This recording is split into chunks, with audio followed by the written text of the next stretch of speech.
Okay, let's take a quick trip back to 2021. It was a year when the world didn't just experience some minor, annoying supply chain hiccup. No, we literally ran out of computer chips. And I mean completely ran dry.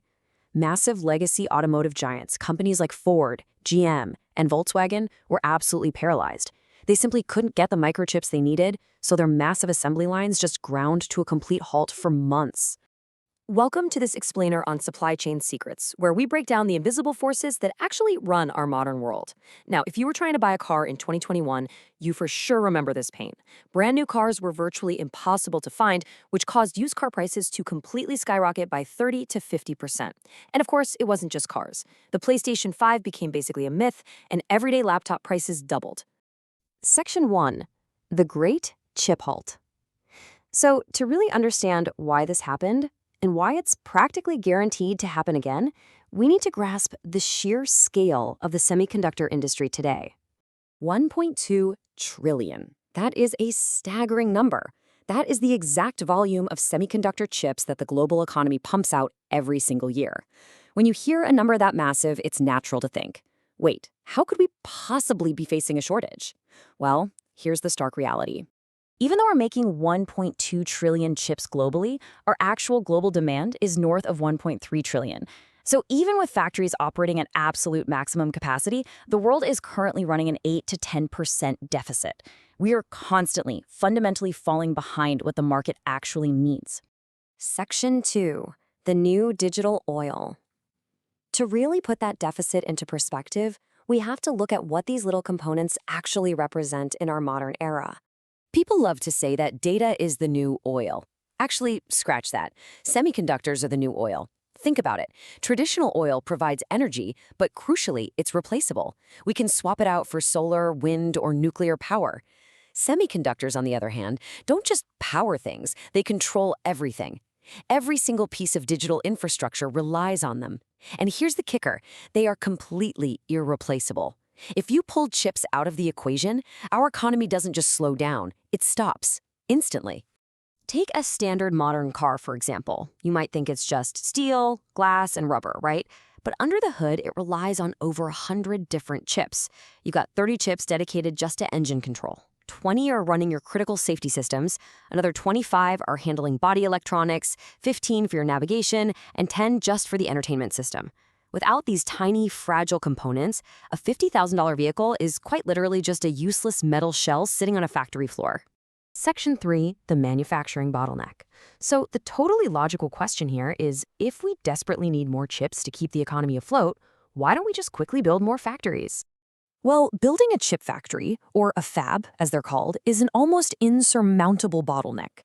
First off, you need to shell out a massive $10 to $20 billion just to get started. Second, it takes 3 to 5 years to actually build the thing. Third, the engineering precision required is just insane. We're talking about manipulating matter at the atomic level. And finally, the most brutal part, technology moves so unbelievably fast that your shiny $20 billion factory becomes technologically obsolete in just 2 to 3 years. Because that barrier to entry is so incredibly high, production has become terrifyingly concentrated. Get this, Taiwan produces an astonishing 92% of the world's advanced semiconductors. The entire rest of the globe, a mere 8%. The global economy is basically walking a tightrope, completely dependent on one small island, not experiencing a single disruption. And right at the center of that island is TSMC, the undisputed king of chip manufacturing.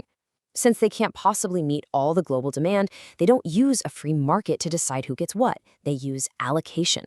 If demand beats supply by just 10%, TSMC has to ration. Huge existing clients like Apple or Nvidia, they get pushed to the front of the line. But if you're a smaller electronics maker, a new customer, or a lower-margin car company, you get absolutely nothing. You are pushed straight to the back of the line, causing a cascading failure across entire industries. Section 4. 2021's perfect storm. This brings us right back to 2021. The system was already highly complex, super concentrated, and incredibly fragile. But it took a very specific convergence of events to finally break it. It was literally the perfect storm, hitting in 4 compounding waves. First up, March 2020, COVID-19 hits, factory shutdown, supply halts. Second, late 2020, Geopolitical tensions from the US-China trade war lead to heavy chip restrictions, which triggers massive panic buying and hoarding. Third, March 2021. The massive container ship, the Ever Given, gets stuck in the Suez Canal, so the chips that actually were made got stuck in transit. And finally, mid-2021, the massive shift to work from home, combined with a crypto boom, causes demand for electronics and GPUs to suddenly surge by 40%. Any single one of these events would have strained the system. All four at once, total obliteration. TSMC hit a hard ceiling of 100% physical capacity, while demand soared to 130%. The result? Lead times, the time you wait from ordering a chip to actually getting it, more than doubled. They jumped from a standard 12 weeks to over 26 weeks. Prices spiked wildly, and companies were just left scrambling. Section 5, the $350 billion bill. When the dust finally settled on this massive global halt, who was left holding the bag? Let's break down the financial fallout. The auto sector bled over $100 billion in lost revenue simply because they couldn't build cars. Consumers absorbed $50 billion in price hikes. Add in supply chain inefficiencies, inventory carrying costs, and massive indirect hits like lost wages, and you're looking at a total global cost of over $350 billion. But here's a wild twist for you. The chipmakers themselves, companies like TSMC and Samsung, actually saw their profit margins jump by over 20% because of those soaring prices. Section 6. Shortages, the new normal. Now, you might be sitting there hoping that 2021 was just a freak, once-in-a-lifetime occurrence. But the underlying data is pretty sobering. It wasn't an anomaly. It was a preview. We are facing a permanent structural gap. It's just basic, brutal math. Global demand for semiconductors is reliably growing at 6 to 8% every single year, as literally everything around us gets smarter and more connected. But our physical capacity to actually build these complex things, that's only growing at 2 to 3% annually. That gap is widening every single year. Major economies know this is a huge vulnerability, and they're trying to fix it. The US and the EU are pouring over $100 billion into reshoring efforts, building brand new fabs in places like Arizona, Ohio, and Texas. But remember how long those take to build? These new facilities won't make a meaningful impact until the 2025 to 2030 window. That leaves us with a highly dangerous timeline right now. We're facing tight supply risks immediately, and it is highly likely we'll hit another critical cascading shortage right around 2025 or 2026, long before those new factories are fully operational. So what does this all mean? The bottom line is this. Chips absolutely are the new oil. They are the irreplaceable bedrock of modern life, and our supply chains are far more fragile than we'd like to admit.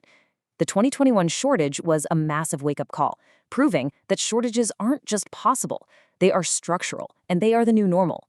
So I'll leave you with this final thought. Knowing that the math practically guarantees another global shortage is on the horizon, the question isn't if it will happen, but when. Are you, and is your business, truly prepared for when the digital oil runs dry again?